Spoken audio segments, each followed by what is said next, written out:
ইসরায়েলের অমানুষ গুন্ডা বাহিনী পশুরা ফিলিস্তিনের ছোট্ট ছোট্ট কলিজার টুকরা সন্তানকে হত্যা করছে, গণকবর রচনা করছে।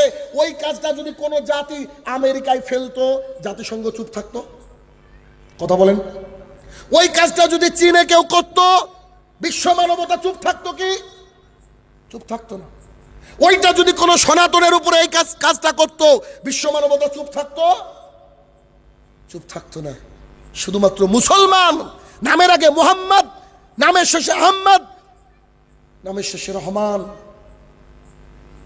এই জন্য আজকে মুসলমানদের নিধন চলছে গোটা বিশ্ব জুড়ে।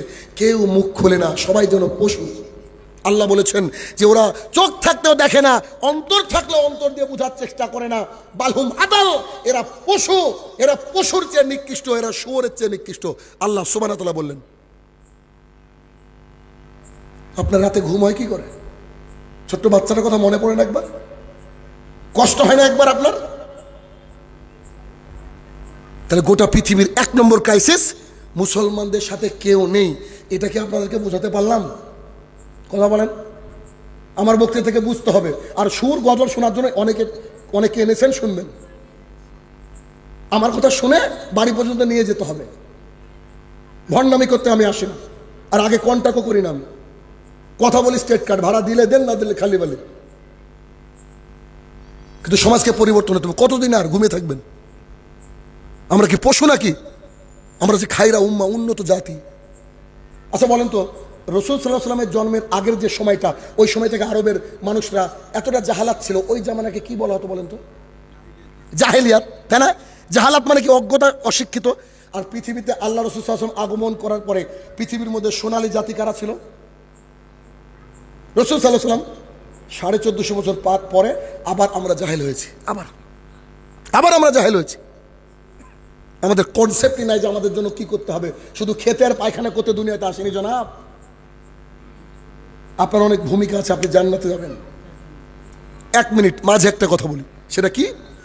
এবার একটু খেয়াল করে দেখেন তো, কোন একটা গণক অথবা তিনি স্বপ্নে দেখলেন মিস্টার ফেরাউন একটা সন্তান আমার এলাকায় জন্ম নিবে, সেই সন্তানের হাতে আমার নিধন হবে। ফেরাউন তখন তার জাসা থেকে বলল, আজ থেকে যত বেটা ছেলে হবে তার ছেলেরা হবে, হওয়ার পরে হত্যা করো। হত্যা করতে করতে করতে আল্লাহ সুবহানাহু ওয়া তাআলা একজনকে জন্ম দিলেন, মূসা আলাইহিস সালাম। জন্ম দেওয়ার পরে তার মা বাক্সত করে ভাসিয়ে দিলেন সমুদ্রে বা নদীতে। সেই বাক্স ফিরে আসলো কোথায়? ফেরাউনের ঘরে। আসিয়া তাকে পছন্দ করলেন, তুলে লালন পালন করলেন। দীর্ঘদিন তিনি দাওয়াতের কাজ করলেন। তিনি আর হারুন আলাইহিস সালাম মিলে দাওয়াতের কাজ করতে করতে করতে ক্লান্ত যখন হয়ে গেলেন, তখন তিনি দেখলেন নিজের বাপদাদার ভূমি ফিলিস্তিনের দিকে যাব। যখন তিনি দেখলেন ফিলিস্তিনের গিয়ে শেষ জীবনটা কাটাবো, যখন তিনি লোহিত সাগরের সামনে পৌঁছালেন, না আপনারা তো জানেন নীল নদ নাকি? ফেরাউন কোথায় ডুবেছে? নীল নদ। এ হচ্ছে মুসলমান। আমি যদি বলি আমি আসার সময় ফারাক্কা ব্যারেজ পার করে আসলাম, ভালো লাগবে?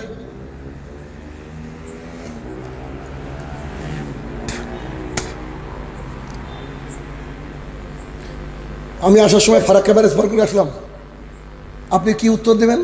আপনার বাড়ি থেকে তো ফারাক্কা ব্যারেজ পড়ে না, বলবেন না?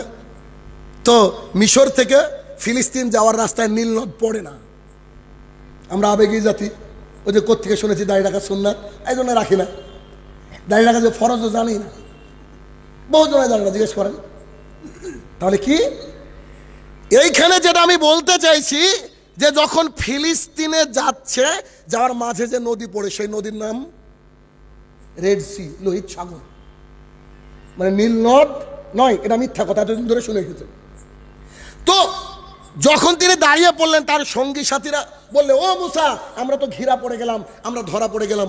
মুসা আলাইহিস সালাম একেবারে ওইখানে দাঁড়িয়ে বলছে, অসম্ভব, আমার আল্লাহ আমাকে সাহায্য করবে। কেন গো? কেন এই কথা মুসা বলতে পেরেছিল? পেছনে কারণ কি? বলতে পেরেছিল এই জন্য তার ঈমানটা এতটাই শক্ত ছিল। আজকে কোন মুসলমান দাঁড়িয়ে কথা বলতে পারছে না। আমি তাজ্জব হয়ে গেলাম। আমার ওই ভাইটাকে আসার সময় দেখাচ্ছিলাম যে গোটা বিশ্ব জুড়ে মুসলমান দেশ কটা আছে?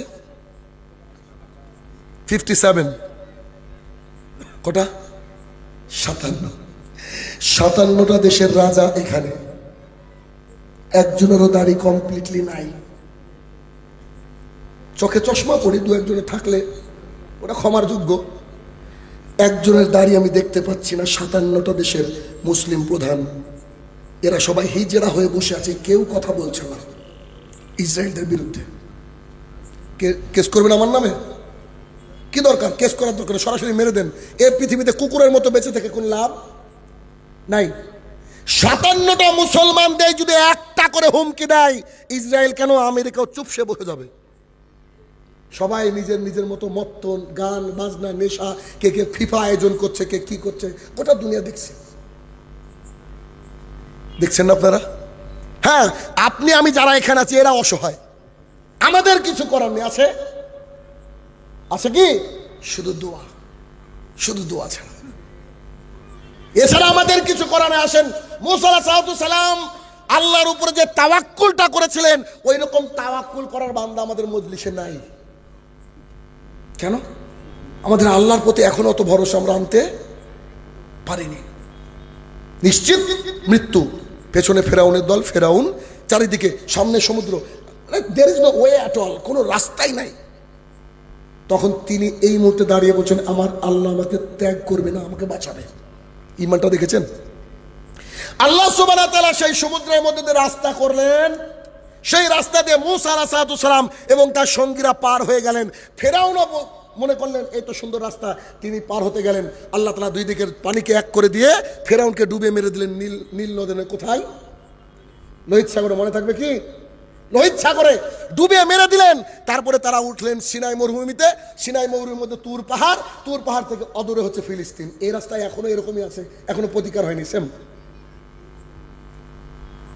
মুসা আলাইহিস সালাম কে আল্লাহ সুবহানাহু ওয়া তাআলা বাঁচিয়েছিলেন। মুসা আলাইহিস সালাম এবং তার সঙ্গীরা ফেরাউনের বিরুদ্ধে রাস্তায় নেমে প্রতিবাদ করেছিল। কথা বলেন? রাস্তায় নেমে অবরোধ করেছিল, সরকারকে মাস পিটিশন দিয়েছিল। আল্লাহ সুবহানাহু ওয়া তাআলা যুগে যুগে ফেরাউন পাঠান, আর যুগে যুগে আমাদেরকে মুসা হওয়ার চেষ্টা করতে হবে।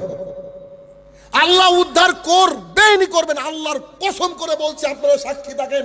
কিয়ামতের মাঠে আমি জিম্মেদারি নিয়ে কথা বলছি, আল্লাহর কসম করে বলছি, আপনি আমি না হয় কেউ না হলে ঈসা আলাইহিস সালামের মাধ্যমে বাইতুল আকসা আমাদের ছিল, আমাদের থাকবে থাকবে থাকবে, আল্লাহর কসম থাকবে।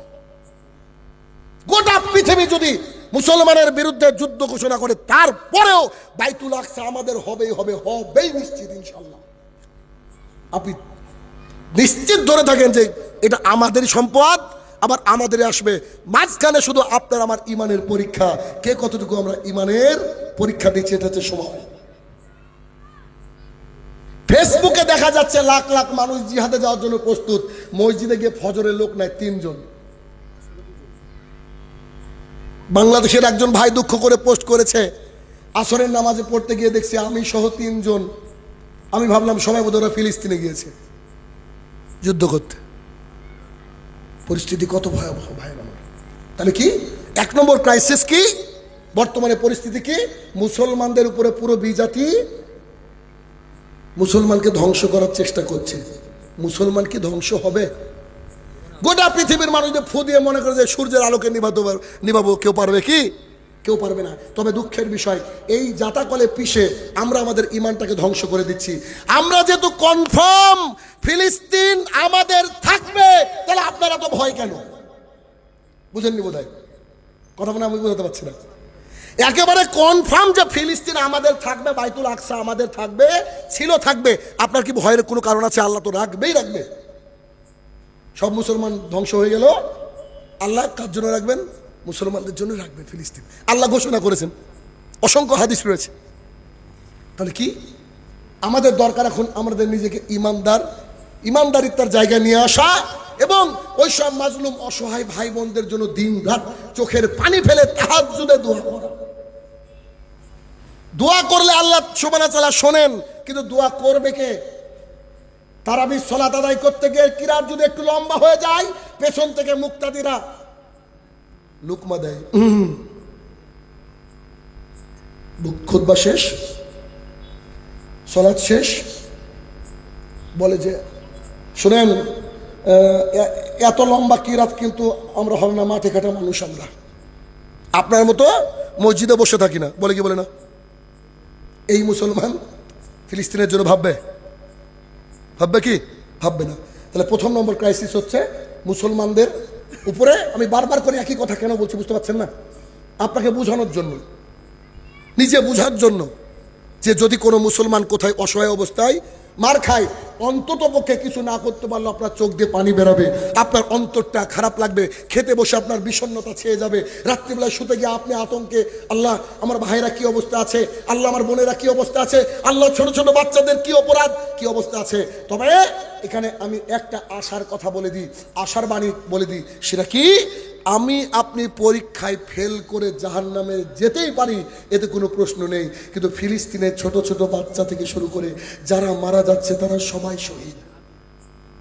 বুঝেননি? তারা সবাই শহীদ, তারা জান্নাতে যাবে। ছোট ছোট কলিজার টুকরা, তাদের কোনো অপরাধ ছিল না, তারা চলে গিয়েছে পৃথিবী থেকে, তারা নিশ্চিত আল্লাহর কাছে গিয়ে জান্নাত পাবে। কিন্তু আপনার আমার কোনো গ্যারান্টি আছে কি? পরীক্ষা চলছে, পরীক্ষা চলছে আমাদের উপরে। ভাইরা আমার, অন্তত পক্ষে যদি আমার বক্তৃতা এত দূর পর্যন্ত আপনার ভেতরে একটু মনুষ্যত্ববোধ জাগিয়ে তুলে আজকে থেকে প্রতিজ্ঞা করেন যে জীবনে 5 ওয়াক্ত সালাত ত্যাগ করবো না যতদিন আল্লাহ বাঁচিয়ে রাখে। সবাই বলি ইনশাআল্লাহ। এই তো ইনশাআল্লাহ 3 জন। অথচ এই লোকগুলাই ওই চোর নেতার পেছনে গিয়ে বলছে অমুক ভাইয়ের চরিত্র ফুলের মতন পবিত্র, আর ওর ভাই জেনা করে 3 ওয়াক্ত। আবার তিরপলের গরিবের বাড়ি উড়ে গিয়েছে, তিরপলের টাকা ও খায়, আপনারা গিয়ে ওর পিছনে স্লোগান দিন। এই মুসলমান আপনারা, কষ্ট পাচ্ছেন? শুধু তো ট্রেলার, সিনেমা বাকি। 1 নম্বর। 2, গোটা বিশ্ব দিকে তাকিয়ে দেখছি যে মুসলমানদের মুসলমান নাই, প্রায় হিজড়া। বুঝেন না? খালেদ বিন ওয়ালিদ না ও ইতিহাসের পাতায়, আলী ইবনে আবি তালিব মুতার প্রান্তরে যুদ্ধ করেছে, মুসলমানরা যুদ্ধ বুঝেই না, শেষ কেউ নাই। তখন এদেশের সরকার দেখলো এদেরকে যতই খুঁচিয়ে দিই কোনো কাজ নাই, এরা মাথা চাড়া দিবে না, এই জন্য 2-3 জনকে লাগিয়ে দিয়েছে। দেখেন না দিন রাত যারা উল্টো পাল্টা কথা বলে, তার মধ্যে একজন আছে না, ওই যে আমি কোথায় আলোচনা করতে গিয়ে বলেছিলাম যে কবরের মধ্যে যখন বান্দাকে রাখা হবে, ফেরেশতা এসে প্রশ্ন করবে, যে ব্যক্তি মুমিন সে প্রশ্নের উত্তর দিয়ে ফেলবে, প্রশ্নের উত্তর দেওয়ার সাথে সাথে তাকে বলা হবে তুমি কি করে জানলা? সে ব্যক্তি বলবে কারাতু কিতাব আল্লাহ ফা আমানতু বিহি ওয়া সাদ্দাকতুহু। এরকম যখন আলোচনা করবে খুব সুন্দর করে, আল্লাহ সুবহানাহু ওয়া তাআলা তার জন্য কি বলবে? ফাফরেসুহু মিনাল জান্নাহ, জান্নাতের বিছানা বিছিয়ে দাও, ও লেবাসু মিনাল জান্নাহ, জান্নাতের পোশাক পরিয়ে দাও, ওই তাহুলাহু বামান মিনাল জান্নাহ, জান্নাতের দিকে গেটটা খুলে দাও।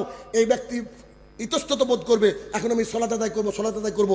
এই সময় একজন সুন্দর ব্যক্তি আসবে, যে এসে তার চেহারার মধ্যে কল্যাণ আছে, তো মান আনতা, তুমি কে? ও বলে আনা আমালুকা সলে, আমি তোমার ভালো আমল। কিন্তু বেদিন বেঈমান তাকে প্রশ্ন করা হবে, সে উত্তর দিতে পারবে না।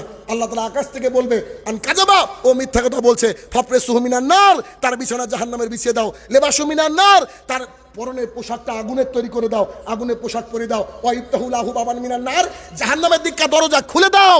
এই সময় একটা এমন চেহারার মানুষ আসবে যাকে দেখলে মনে হবে অকল্যাণকর ওর ফেস। কিছু মানুষ আসে না, এই কথা বলার জন্য আব্দুল নিয়ে আসলাম, হাদিসটা শোনালাম যে কিছু মানুষ বলতে গেলে কিছু মানুষকে দেখলেই মনে হয় এ উল্টো পাল্টা কথা বলবে, এর মুখ দেখলে খারাপ লাগে। যেমন বর্তমানে শুভেন্দু অধিকারী,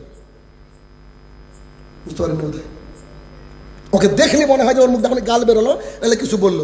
2 নম্বরে দিলীপ ঘোষ, আর 3 নম্বরে টাকলা, নাম বলতে হবে নাকি জানেন? তাহলে কি এদেরকে দেখলেই চেহারার দিকে তাকিয়ে দেখবেন মনে হবে অকল্যাণ, দেখলে মনে হবে অকল্যাণ, এরা হচ্ছে ওই টাইপের লোক। তখন ওই ব্যক্তি বলবে আনা আমালুকা খাবিস, আমি তোর খবিস আমল। দেখেন একবার যে 3 জনের নাম করলাম তাকে দেখেন চেহারার দিকে খবিসের মতো লাগে দেখতে। তা সবই আল্লাহর সৃষ্টি, কিন্তু লাগে কেউ বকিরে ভাই, ওদের মধ্যে তো কল্যাণ আছে কি? এদের মধ্যে কোনো কল্যাণ নেই। আসেন তো ভারত সরকার কি দরদ মুসলমানদের উপরে, গোটা পৃথিবী দেখছে মুসলমানদের উপরে ভারত সরকারের দরদ। যে মুসলমানের জন্য তারা দিন রাত পরিশ্রম করে রাত 2টার সময় বিল পাস করছে ওয়াকফ, রাত 2টার সময়। আসলে তো ভালোবাসে, তাই না? নাহলে রাত জেগে এভাবে বিল পাস করে। রাগ করে লিখেছিলাম কাদের সঙ্গে ওয়াকফ বোর্ড সম্পর্কে আলোচনা করব, কাদের সম্পর্কে ওয়াকফ সম্পত্তি সম্পর্কে আলোচনা করব। 1450 বছর যাবত আপনার মসজিদে খুতবা হয়, 5 ওয়াক্ত সালাত আদায় না করলে মানুষ মুসলমান থাকে না, তারপরে জুমার দিন ছাড়া অন্য ওয়াক্তে মুসল্লি পাওয়া যায় না। 1450 বছর ধরে আপনার মিম্বার থেকে খুতবা হয়, হারাম খেলে ইবাদত কবুল হবে না, দোয়া কবুল হবে না, তারপরেও আপনার স্ত্রী বিড়ি বাঁধে, আপনার বাড়িতে এখনো বন্ধন লোন আছে। 1450 বছর যাবত আপনার আলেম সমাজ বলছে যেদিন মানুষ জাকাত আর ওসর দেওয়া বন্ধ করে দিবে, আল্লাহ বলছেন আমি আকাশ থেকে বৃষ্টি বর্ষণ বন্ধ করে দেব, তবুও আপনার হুঁশ ফিরেনি এখনো। 1450 বছর ধরে খুতবা হচ্ছে আপনার মসজিদে যে আপনার স্ত্রীর শরীর অন্য কেউ দেখলে তার জেনার পর্যায়ে চলে যাবে, আর আপনি দায়ুস জান্নাতে যাবে না, তারপরেও আপনার স্ত্রীকে বুরখা পরাতে পারেননি। তাদেরকে একটা জুমায় ওয়াকফ বুঝাবো? অত সহজ? তবে আপনার ভাষায়, গ্রামীণ ভাষায় হয়তো আপনাকে ইতিপূর্বে কেউ এভাবে বুঝায়নি।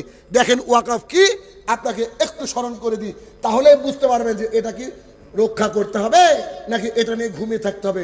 বিল নিয়ে একটু খেয়াল করেন। এক, ওয়াকফ এর উপরে বিল পাস হয়ে গেছে। কোথায় কোথা থেকে বিল পাস হয়েছে বলেন তো? 2 কোর্ট থেকে, লোকসভা রাজ্যসভা যা আছে, যা কিছু আছে সব হয়ে গেছে। আমাদের যিনি রাষ্ট্রপতি আছেন দ্রৌপদী মুর্মু, তিনিও সিগনেচার করে দিয়েছেন। এখন এটা আইন। এখন এটা কি? আইন। আপনি যদি কিছু কথা বলতে যান তো ওরা কোনো কথা বলবে না, ওরা বলবে এই যে আইন। কিছু করার থাকবে কি? বুঝতে পারছেন কি আমার কথা? আচ্ছা, এটা আইন। আইন পাশ হয়ে গেছে। কিসের উপরে আইন পাশ হলো? আইন পাশ হলো যে মুসলমানদের যে ওয়াকফ সম্পত্তি, এই ওয়াকফ সম্পত্তি মুসলমানরা ঠিকঠাক দেখভাল করতে পারে না, তো তাই হিন্দু সদস্য এই কমিটিতে থাকবে। কি দরদি না? গোটা ভারতবর্ষের বুকে একটা মন্দির দেখান যে এই মন্দিরের কোর কমিটির মধ্যে হিন্দু বাদ দিয়ে মুসলমানকে রাখা হয়। একটা দেখান। রাম মন্দির বলেন, অযোধ্যা মন্দির, কোন মন্দিরের কোন কমিটিতে সভাপতি, সেক্রেটারি, ক্যাশিয়ারি, মেম্বার হিসেবে কোন মুসলমানকে রাখা হয়? রাখা হয়? তাহলে ওয়াকফ সম্পত্তি মুসলমানের, এর মধ্যে হিন্দু ঢুকবে কেন? কেন? মুসলমানরা ঠিকঠাক নাকি দেখভাল করছে না। কি দরদ! চিন্তা করেন। সোজা ভাষায় বলি, what is the definition of ওয়াকফ? ওয়াকফ মানে কি? ওয়াকফ মানে হচ্ছে আমাদের বাপদাদারা ইমানদার ছিল, যারা তাদের অঢেল সম্পদ ছিল, মারা যাওয়ার পূর্বে তারা বুঝতে পেরেছিল আল্লাহর কাছে চলে যাব, কি আর হবে, যা আল্লাহ রাস্তায় দান করে যাব তা দিয়ে কিয়ামতের মাঠে আমার ছায়া হবে, আল্লাহ আমাকে জান্নাত দিবে। এই জন্য তারা লক্ষ লক্ষ বিঘা সম্পদ আল্লাহকে দিয়ে গেছে। কাকে? কথা বলেন, কাকে দিয়েছে? আল্লাহ তাআলাকে। আল্লাহ তাআলা তো আসমান থেকে এসে মাটিতে এসে তিনি দেখভাল করবেন না। আল্লাহ সুবহানাহু ওয়া তাআলার প্রতিনিধি হিসেবে যারা ইমানদার মুসলিম, তারা এই সম্পদগুলোকে সংরক্ষণ করে, দেখভাল করে, এ থেকে যা আর্নিং আসে তা দিয়ে সংস্কারের কাজ করে। ওয়াকফ সম্পত্তি মানে কার সম্পত্তি হলো এখন বলেন তো? বলেন। একেবারে খাঁটি আমাদের বাপদাদার ইমানদারদের সম্পত্তি। সম্পদকে তো যে কেউ মানুষ দান করতে পারে না। এটাই আজকে বোধহয় আপনাদের আদায়ী জালসা বোধহয়। এখানে দেখেন মানুষ টাকা দিবে না, 5 টাকা, 10 টাকা, 20 টাকা দেবে, ঠিক না? কিন্তু যারা বেশি ইমানদার তারা বেশি টাকা দেয়। তো আমাদের বাপদাদা যারা ইমানদার ছিলেন তাদের সম্পদটা এত, সেটা আপনি কল্পনা করেন। 1 মিনিট, গোটা ভারতবর্ষে যত সম্পদ আছে, কি আছে? জমিন। কি আছে? জমিন। গোটা ভারতবর্ষে যত জমিন আছে, 1 নম্বরে সবচেয়ে বেশি জমিন যাদের হাতে আছে তারা হচ্ছে রেল ডিপার্টমেন্ট, রেল। 2 নম্বরে যাদের হাতে সবচেয়ে বেশি জমি আছে সেনাবাহিনী, ডিফেন্স, পুলিশ। 3 নম্বরে আছে ওয়াকফ। কল্পনা করতে পারছেন কি? যে কত সম্পদ আছে। আমি কি বুঝাতে পারছি বক্তৃতা নাকি উলো বলে মুক্ত ছড়াচ্ছি? হ্যাঁ হু কিছুই তো করেন না ভাইরা আমার, বুঝতে পারছেন কি? আপনি না বলতে আমার উপকার হবে না। তাহলে কি ভারতবর্ষের মধ্যে 3 নম্বর পজিশনে আছে আমাদের বাপদাদার দান করা সম্পদ। এই সম্পদ থেকে খালি পড়ে থাকে, ভাড়া দেওয়া থাকে বা কিছু একটা আনাজ উৎপাদন হয়, যাই হোক না কেন, এখান থেকে 2020 থেকে 21 এই 1 বছরে আমাদের ওয়াকাফ সম্পদ থেকে আমাদের হাতে টাকা এসেছে মাত্র 104 কোটি। বুঝতে পেরেছেন ওয়াকাফ সম্পত্তি কত কত টাকা এসেছে? 104 কোটি। একটু বিলবালাদেরকে একটু পরে সাইজ করি, আগে একটু নিজেদের ব্যাপারে কথা বলি। যারা ওয়াকাফ বোর্ডের সাথে যুক্ত আছেন, যারা দেখভাল করেন, সবাই যে খালিদ বিন ওয়ালিদ, সবাই যে আবু হুরায়রা রাদিয়াল্লাহু তাআলা তা নয়, এর মধ্যে কিন্তু ওদবা সাহেবাও আছে। এটা আমাদের নিজের ঘরের কথা, এটা কেউ বলবেন আপনাকে, আমি বলছি।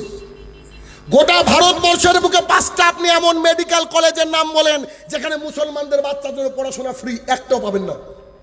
ওয়াকাফ কিচ্ছু করেনি, আঙুল চুষেছে। গোটা ভারতবর্ষের বুকে 5টা মাদ্রাসার নাম করেন যেখানে বাচ্চাদেরকে ফ্রি অফ কস্ট পড়ানো হয়, টাকা না নিয়ে, পারবেন? ওয়াকাফের সম্পত্তি গিলেছে এক শ্রেণীর মুসলমান, এরা নামকা বাস্তে মুসলমান, দিন রাত নিজের জমি বলে বিক্রি করেছে। আপনি শুনলে আরো তাজ্জব হয়ে যাবেন যে ভারতবর্ষের বুকে সবচেয়ে কোটিপতি লোকটার নাম হচ্ছে মুকেশ আম্বানি, তার যে বাড়িটা দাঁড়িয়ে আছে এটা ওয়াকাফ সম্পত্তি। আমার বাবার জমির, আপনার বাবার জমির উপরে তার বাড়িটা দাঁড়িয়ে আছে। তারা কেন হস্তান্তর চাইছে? এগুলাকে টাকা পয়সা দিয়ে টিকিয়ে রাখার জন্য। আমাদের বাবার সম্পত্তির নাম হচ্ছে ওয়াকাফ সম্পত্তি। এই ওয়াকাফ সম্পত্তি দেখভাল করবে সে মুসলমান, চোর হোক আর ভালো হোক, তাদেরই তো সম্পদ। হয়তো আমাদের আম পাবলিকের উপকার হয়নি, হবে না, কথা কথা বলছি, কিন্তু সম্পদ কার? আমার 5টা ছেলে, আপনার 10টা ছেলে, আমার 5টা ছেলে নয়, উদাহরণ দিচ্ছি। 5টা ছেলে, 2টো ছেলে মদ খেয়ে বেড়ায়, ওকে কি বাড়ির থেকে তাড়িয়ে দিব? তো ওয়াকাফের মধ্যে যারা আছে, কমিটির মধ্যে অনেকে চোর আছে, তো তাদেরকে কি আমরা তাড়িয়ে দিতে পারবো? তবুও তো তারা আমাদের ভাই, হ্যাঁ, তাদেরকে আমরা শুধরানোর চেষ্টা করব। তাই বলে কি ওই আমার ভাইয়ের উপরে রাগ করে সম্পদ কি হিন্দুদের হাতে দিব, ইহুদিদের হাতে দিব, খ্রিস্টানদের হাতে দিব? না। ভারতবর্ষের সরকার দেখলো সর্ববৃহৎ 3 নম্বর জমির মালিক হচ্ছে মুসলমানরা, আমরা যদি কবজা করতে পারি এই জমি আমরা নিব, নির্দ্বিধায় বিক্রি করবো, আর বিদেশ ভ্রমণ করবো, বেচবো, খাবো। এই সিদ্ধান্ত নিয়ে যে কোর্ট 5টার সময় বন্ধ হয়ে যায়, সেই কোর্ট রাত্রি 2টা পর্যন্ত চলে। একটু যদি মাথায় গোবর না থাকে তো বুঝতে পারবেন আমার কথা। রাত্রি 2টা পর্যন্ত চলে, ভোটে হেরে যায়। ওয়াকাফ সম্পত্তির দেখভাল এখন করবে জয় শ্রীরাম বালারা। তারা তো খুব ভালো, তাই না? তারা আচ্ছা, বিল পাস হয়ে গেছে, এখন তাদের ভূমিকা কি জানেন? কি মজা, দেখেন কি সুন্দর লাগবে আপনার শুনতে। আপনাদের যে ভেলিয়ান মাদ্রাসা, এই মাদ্রাসার একটা ডিড আছে না, ডিড? প্রত্যেক মাদ্রাসার মসজিদে এখন ডিড থাকে, ডিড, ট্রাস্ট বা ডিড, জানি না বুঝেন কিনা, দলিল দলিল দলিল। এখন হঠাৎ করে একদিন একটা গ্রুপ অফ পুলিশ আপনাদের এখানে এসে, মাদ্রাসা এসে বলছে, কে আছেন? হেড মুদারিস, জি আমি। কোথা থেকে আসছেন? ওয়াকাফ দেখভালের কমিটি আমরা। তিলক দেওয়া, নানান রঙের পোশাক। তো বলছে, জি স্যার, জি স্যার বলুন, এটা ডিডটা দেখান। এই যে স্যার ডিড। ও, দিস ইজ ওয়াকাফ property, so you have to leave right now. এটা হচ্ছে ওয়াকাফ সম্পদ, আপনাকে মাদ্রাসা থেকে তোলতাবড়া গুটান ভেঙে দেন মাদ্রাসা। তারা চারিদিক দিয়ে একটা লাল সুতো বেঁধে দিয়ে চলে যাবে, আর আমরা মুসলমান আঙুল চুষবো। এই আইন পাশ হয়েছে, বুঝতে পেরেছেন? এখনো বুঝতে পারেননি? দিল্লির জামা মসজিদ হাজারো মানুষ সালাত আদায় করে, একদিন এসে চারিদিকে লাল বর্ডার দিয়ে বলবে, এটা ওয়াকাফ সম্পত্তি, আমরা এখানে মসজিদ চাইছি না, আমরা এখানে একটা পার্ক তৈরি করব যাতে করে উন্নয়ন হয়। হাজার হাজার মাদ্রাসা ভারতবর্ষের বুকে আছে, লক্ষ লক্ষ মসজিদ ভারতবর্ষের বুকে আছে। সবচেয়ে দুঃখের হৃদয় বিদারক ঘটনা, আপনার এই গোরস্থানে এসে তারা বলবে এই গোরস্থান যে ওয়াকফ সম্পত্তি, আমরা এখানে একটা অন্য আয়োজন করব, যার যার লাশ আছে তুলে ফেলে দেন। আমার বাবাকে 3 দিন হলো দাফন করেছি, তারা আসার পর আমার ওই বাবার লাশকে আমাকে তুলে ফেলে দিতে হবে। কেন? আমার বাবার এই জমিটা না, এটা তাদের সম্পদ। এই বিল পাশ হয়েছে, আমি জানি না কি করবেন। তবে যারা হিংস্র পশুর মতো বর্বরতা দেখিয়ে রাস্তা অবরোধ করে আন্দোলন করছে, এরা আর যা হোক ভালো মুসলমান নয়। একটু আগে আমি আপনার আগের বক্তা যখন কথা বলছিল, ওই ভাইটা আমাকে সংবাদ দেখাচ্ছিল উমরপুরে ঘটনা, কিছুক্ষণ আগে সংবাদে লিখেছে পুলিশের গাড়ি ভাঙচুর করে জ্বালিয়ে দিয়ে রাস্তায় প্রতিবাদ মুসলমানের। নেন, হয়েছে তো হয়েছে, শক মিটে গেছে। এখন আপনার উপরে কি জারি হবে? কি বলে যে ওটাকে কারফিউ। কারফিউ একটা কত ধারা আছে, 444 নাকি কি বলে। তো 444 মানে আপনার এখন বাজার করাও বন্ধ, চাল আলু যা কিনেছেন ওটা নিয়ে খান। আমি যখন আপনার এখানে আসছি, আমাদের ওখানে আস্তে আস্তে একটা জায়গা নাম না করি, সেখানে প্রায় 1 ঘন্টা দাঁড়িয়ে, কেন? মুসলমানরা ওয়াকফ বিল নিয়ে আন্দোলন করছে। আসার সময় আমি দাঁড়িয়ে ঘেমে নিয়ে গাড়ির মধ্যে বসে আছি, আর মুসলমানরা মাথায় টুপি পরেছে, নতুন কিনা একেবারে ফ্রেশ, বিকজ তারা মসজিদে যায় না, নতুন একবারে টুপি কিনেছে, আর কেউ কেউ বিড়ি টানছে রাস্তার বুকে। আরে কি মুসলমান, এরাই তো আসল মুসলমান, এরাই তো আসল মুসলমান। আমরা তো পাগল মুসলমান, আমরা শুধু আল্লাহ আল্লাহ করে মসজিদে গিয়ে, এরাই আসল মুসলমান। এইভাবে রাস্তা অবরোধ করা হারাম, জাতীয় সম্পদ নষ্ট করা হারাম। প্রশাসন নয়, একটা খেলনা গাড়িও রাস্তায় পুড়িয়ে দেওয়া জায়েজ নয়। কি করতে হবে? আপনি হাইকোর্টের দ্বারস্থ হওয়ার জন্য এলাকা থেকে বুদ্ধিজীবীদের নিয়ে বসেন, মসজিদে বসেন, মাস পিটিশন বুঝেন কি, গোটা ভারতবর্ষে মুসলমানদের স্বাক্ষর কালেক্ট করেন, এই বিলকে আমরা মানছি না, মানবো না বলে হেডিং একটা ইংরেজিতে লিখে গোটা ভারতবর্ষে সমস্ত মুসলমানের সিগনেচার করে হাইকোর্টে চলে যান, যে যে কোর্ট আছে সেখানে চলে যান। নিশ্চিত এই দেশের বুকে তারা বাতিল করতে বাধ্য। কিন্তু মুসলমানরা, কিছু আবেগে মুসলমানরা রাস্তায় যেভাবে যে যাক শুরু করেছে, খুব অল্প দিনে এমন কিছু জারি করে দেবে সরকার, এখন অস্তমিত হয়ে যাবে। অস্তমিত হয়ে যাওয়ার পর কিছুদিন পর কি হবে? শেষ, আর কিছু বলার থাকবে না। ঠিক যেমন করে যেই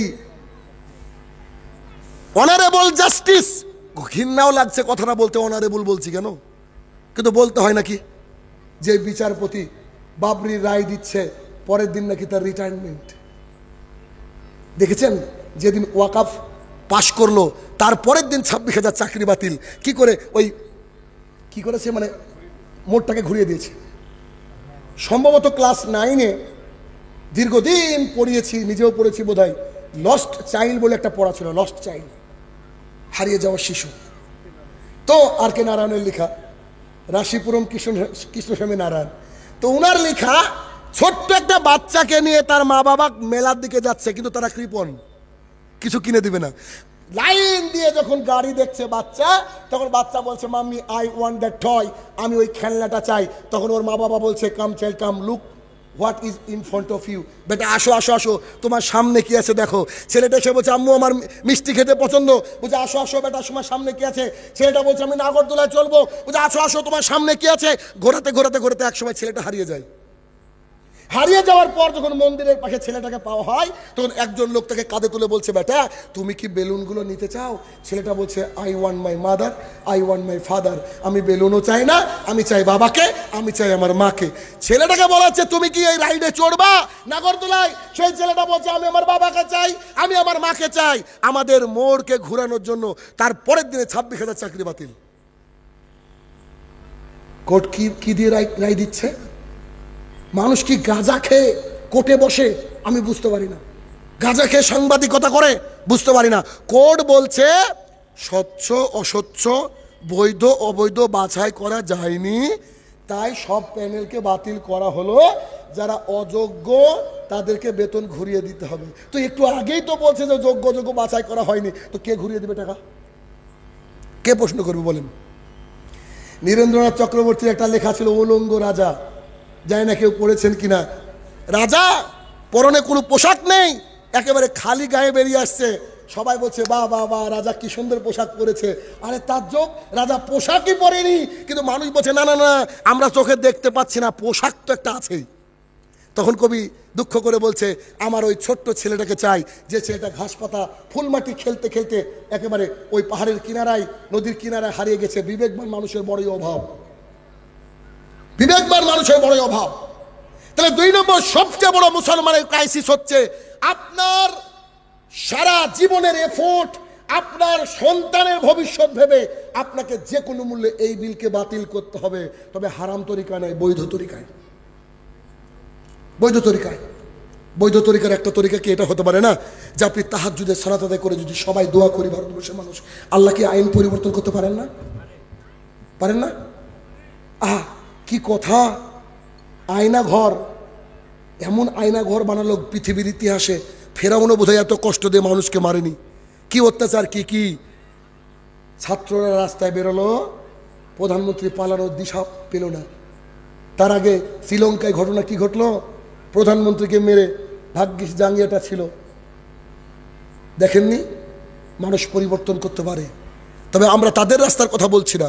আমরা বলছি অন্তত পক্ষে আপনার নিজের ঈমান নিয়ে চিন্তা করুন। আপনার ছেলের ভবিষ্যৎ, মেয়ের ভবিষ্যৎ, নাতি নাতনির ভবিষ্যৎ যদি ভালো চান, তাহলে আপনাকে ওয়াকফ বিলকে বাতিল করার চেষ্টা করতে হবে বৈধ পদ্ধতিতে, রাস্তা অবরোধ করে নয়, বুদ্ধিজীবীদের পরামর্শ নিয়ে। যারা অ্যাডভোকেট রয়েছেন মুসলমান, তাদেরকে আমি আবেদন করব যে আপনারা আইন ভালো বুঝেন, আপনারা আমাদেরকে পরামর্শ দেন, আমরা কি করতে পারি, তবে বৈধ। আবু হুরায়রা রাদিয়াল্লাহু তাআলা আনহু বলেন, রাসূল সাল্লাল্লাহু আলাইহি সাল্লাম বলেছেন, আল্লাহর কসম করে বলছি, ওই ব্যক্তি মুমিন নয়, ওই ব্যক্তি মুমিন নয়, ওই ব্যক্তি মুমিন নয়। সাহাবায়ে কেরাম বলছেন, আল্লাহ রাসূল সাল্লাল্লাহু আলাইহি সাল্লাম আপনি কার কথা বলছেন? তখন মুহাম্মদ সাল্লাল্লাহু আলাইহি সাল্লাম বলছেন, যার হাত থেকে মুখ থেকে জাতি নিরাপদ নয়। রাস্তায় বেরিয়ে অবরোধ করা, গাড়িতে আগুন ধরিয়ে দেওয়া তো দূর কি বাত, আপনার আমার হাত থেকে একটা হিন্দু নিরাপদ থাকবে যদি খাঁটি মুসলমান হন। আপনি যদি খাঁটি মুসলমান হন, আপনার হাত থেকে চণ্ডীদাস নিরাপদ থাকবে, আপনার হাত থেকে মিস্টার পিটার নিরাপদ থাকবে। তাহলে বাবাকে যদি গোরস্থান থেকে না উঠাতে চান, আসরের সালাতটা যদি ঠিকমতো আদায় করতে চান, এদেশের বুকে ওয়াকফ সম্পত্তির মালিক আমরা, আর অন্য কেউ নয়। এই ওয়াকফ সম্পত্তির ব্যাপারে যতটা পারবেন এফোর্ট দিয়ে চেষ্টা করেন, এই বিলকে যে কোনো মূল্যে বাতিল করতে হবে। কেননা কোনো মন্দিরে কোনো মুসলমান সদস্য নাই, আমাদের মসজিদে কোনো হিন্দু সদস্য আমরা চাই না। কথা বুঝতে পেরেছেন? 2 নম্বর বর্তমানে কি পরিস্থিতি। 3 নম্বর, মুসলিমদের সামাজিক প্রেক্ষাপট, মুসলিমদের সামাজিক ক্রাইসিস, মুসলিমদের সামাজিক অবস্থা অবনতির দিকে যাচ্ছে। কেন? আমি শুরুতে বলেছি, youth are the main capital of the উম্মাহ। এই জাতির মূলধন কারা বলেন? যুবকরা। এখন যদি একটা বুড়ো মানুষকে বলি চলেন ফিলিস্তিনে যেতে হবে, তো ও রাস্তায় বলবে যে দাঁড়া আমি পেশাব করবো, জায়গা কোথায়? কিন্তু একটা যুবক উদম্য গতিতে চলে যেতে পারে। কিন্তু বর্তমান সময়ে আমাদের মুসলমানের বাচ্চাদের যা অবস্থা, আরে রাত 3টে পর্যন্ত ঘরের কোনায় হেরোইন খেয়ে, মনে হচ্ছে হেরোইন খেয়ে পড়ে আছে, আর মোবাইলটা সামনে বসে মর মর মর বসে আসলে নাই। আমি তাজ্জব, ওর বাবা জীবিত নাই, ওর মা কোনো ভালো ঘরের সন্তান না, ওকে খেয়াল করে না নাকি আমার কলিজার টুকরাটা কি করছে দেখার কি অধিকার ওর নাই নাকি? মা বাবা হওয়া মানে শুধু বাসর রাতে সহবাস করে বাচ্চা পয়দা দেওয়া নয়। বাচ্চা জন্ম দেওয়ার আগে পরিকল্পনা করতে হবে, আমার ছেলেকে আমি আমার আঙুলের ইশারায় চালাবো, তবে বাচ্চা তৈরি করতে হবে, তার আগে নয়। যে যুব সমাজ সামান্য একটা হাতে 5টা 10টা খেজুর খাওয়ার মতো তর সহ্য করতে পারেনি, জান্নাত পাওয়ার আশায় খেজুরকে ফেলে দিয়ে বলেছে চলেন আল্লাহ রাসূল চলেন আমি যুদ্ধে যাব। যে সাহাবী দীর্ঘদিনে আকাঙ্ক্ষিত, আমার সাথে কেউ বিবাহ দেয় না, আমি এত কালো, আমার নাম জুলাইবিব, আমার কেউ বিয়ে দেয় না, সুন্দরী একটা নারী, তার সাথে বিবাহ করার পরের দিন তাকে জিহাদে যেতে হয়। খাব্বাব ইবনুল আরাত রাদিয়াল্লাহু তাআলা আনহু, আব্দুল্লাহ রাদিয়াল্লাহু তাআলা আনহু যুদ্ধের জন্য সবসময় প্রস্তুতি গ্রহণ করতেন, সবসময় রেডি থাকতেন। কেন? তাদের টার্গেট ছিল জান্নাত। সবাই যখন চুপি চুপি করে রাতের অন্ধকারে সবারই চোখে আড়াল দিয়ে এক দেশ থেকে আরেক দেশে হিজরত করেছে উমর ইবনুল খাত্তাব, ভেতরে কি শক্তি তার, তিনি মক্কার বুকে তার ঘোড়াকে থামিয়ে থামিয়ে মানুষকে জানাচ্ছে, উমর ইবনুল খাত্তাব কাল সকাল 8টার সময়, 10টার সময়, 11টার সময় এই রাস্তা দিয়ে চলে যাচ্ছে, তোমাদের বাবার ক্ষমতা থাকলে ঠেকিও। খালিদ বিন ওয়ালিদ আজ কোথায় গেল? আমির হামজাজ কি কোথায় গেল? কোথায় গেল সালাউদ্দিন আইয়ুবী? কোথায় গেল আজকে? নাই, শেষ, কিচ্ছু নাই। কেন? এই যে 3 নম্বর বড় ফিতনা মুসলমান সমাজের, যে মুসলমানের যে যুবক, এদেরকে গাইডলাইন দেওয়ার মানুষও নাই আর তাদের মানসিকতা নাই। তারা মত্ত নারীতে, 2 নম্বর মোবাইলে, 3 নম্বর কেরিয়ার নিয়ে, 4 নম্বর নেশা। শেষ যুবকরা। রাত্রি 3টে পর্যন্ত যদি ফ্রি ফায়ার পাবজি খেলে, এ কি ফজরে আসতে পারে? বলেন, আসতে পারে? আসতে পারে না। এই যুবককে গাইডলাইন দেওয়ার জন্য সবচেয়ে বড় ভূমিকা পালন করবে আলেম সমাজ। শুনতে কতটা অড লাগতে পারে আপনাদের কাছে, বিশ্বাস করেন, একটা আলেম যদি একটা গাঁজাখোরকে বুকের মধ্যে জড়িয়ে ধরে 3 দিন আদর করে না, তো এই ছেলে সামনে বছর তাহাজ্জুদ পড়বে ইনশাআল্লাহ। আপনি কি প্রমাণ নেবেন? আপনার বাড়ি থেকে আমার বাড়ি খুব বেশি দূর না,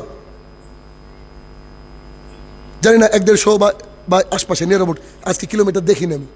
আপনাকে বলি, চলেন ইসরা বলে আমরা একটা সমাজ প্রতিষ্ঠা করেছি। 2012 সাল থেকে আসার পর আমি এই সমাজকে প্রতিষ্ঠা করেছি, ইসলামিক সোশ্যাল রিফর্মার্স অ্যাসোসিয়েশন। আপনি গিয়ে খালি যুবকগুলাকে তাকিয়ে দেখবেন, চোখটা জুড়িয়ে যাবে। সবার টাকনোর উপরে প্যান্ট, কারোর ফজরের নামাজ কাজা হয় না,